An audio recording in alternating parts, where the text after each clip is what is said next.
Ada sejumlah berita hoaks yang beredar di media sosial yang diklarifikasi oleh Kementerian Komunikasi dan Informatika Republik Indonesia. Berita tersebut diunggah Minggu 25 April dan Senin 26 April. Pada Minggu 25 April contohnya diunggah di akun Instagram sebuah video berdurasi 35,44 menit. Video itu berisi informasi bahwa orang yang sudah divaksin COVID-19 dapat menularkan penyakit reproduksi kepada yang belum divaksin. Dalam video itu juga disebutkan terjadi lonjakan kasus keguguran dan pendarahan pasca menopause karena pasien berada di dekat orang yang sudah divaksin. Berdasarkan penelusuran kumparan.com, klaim yang beredar tersebut adalah hoaks dan menyesatkan.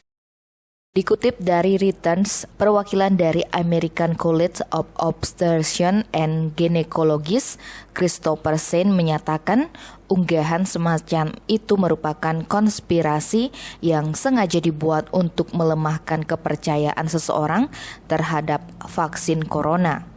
Dikutip dari situs Satgas COVID-19, vaksin bekerja dengan merangsang pembentukan kekebalan tubuh secara spesifik terhadap virus penyebab penyakit tertentu, sehingga apabila terpapar seseorang akan bisa terhindar dari penularan ataupun sakit berat akibat penyakit tersebut.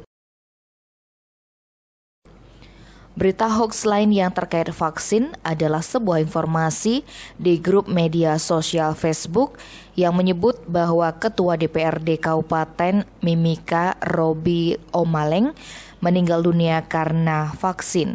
Disebutkan bahwa Ketua DPRD Mimika mengalami serangan jantung setelah 2 hari mendapatkan vaksin. Dalam unggahan tersebut juga memuat sebuah video yang diklaim merupakan sosok Ketua DPRD Mimika yang sedang mendapatkan vaksin. Melansir dari laman seputar papua.com, Ketua DPRD Kabupaten Mimika yakni Robi K. Omaleng sebelumnya Kamis 22 April 2021 pukul 9 dikabarkan sempat melakukan kunjungan ke wilayah PT PAL Jalan Trans Nabire. Usai melakukan kunjungan, Robi K. Omaleng dibawa ke rumah sakit mitra masyarakat untuk diberikan penanganan lebih lanjut setelah merasakan kesakitan di bagian dada.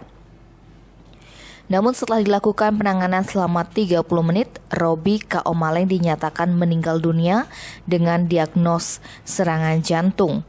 Pimpinan Pelayanan Medis RSMM, yakni Dr. Nina mengatakan bahwa almarhum tiba di rumah sakit dengan kondisi syok serangan jantung dan tingkat kesadaran menurun.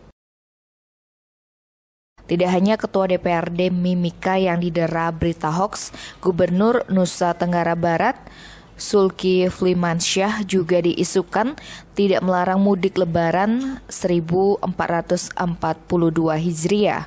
Dilansir dari Medcom ID, klaim bahwa Gubernur NTB tidak melarang mudik Lebaran secara keseluruhan adalah keliru. Faktanya, Zulkifli Flimansyah selaku Gubernur NTB menjelaskan pernyataan tersebut adalah terkait mudik lokal di NTB. Dia menilai tidak perlu ada pembatasan berlebih terkait praktik mudik lokal warga yang masih berada di seputaran NTB dengan mengedepankan protokol kesehatan. Adapun penjelasan yang dikutip dari republika.co.id, Zulkifli Flimansyah menegaskan bahwa larangan mudik tetap mengikuti ketentuan pusat. Ia mengatakan tidak mungkin kebijakan di daerah berbeda dengan kebijakan pemerintah pusat. Berita hoaks lainnya adalah terkait lowongan pekerjaan di PT Pertamina untuk lulusan SMA dan SMK. Kabar ini beredar di media sosial, bentuknya berupa sebuah poster yang memuat informasi terkait lowongan pekerjaan PT Pertamina dengan sejumlah kualifikasi posisi untuk lulusan SMA SMK. Di poster tercantum sebuah alamat email untuk mengirimkan berkas lamaran dengan domain yang diklaim milik Pertamina yaitu recruitmentpertamina.consultant.com. Berkas lamaran tersebut diinformasikan dikirim paling lambat tanggal 27 April 2021. Dilansir dari Kompas.com, Senior Vice President Corporate Communication Pertamina Agus Supriyanto menegaskan, informasi tersebut terkait rekrutmen karyawan Pertamina tersebut tidak benar dan bukan bersumber dari PT Pertamina. Alamat email yang dicantumkan juga bukan alamat email resmi Pertamina. Adapun pengumuman rekrutmen Pertamina selalu disampaikan melalui saluran resmi perusahaan seperti website resmi Pertamina yaitu recruitment.pertamina.com dan akun media sosial resmi.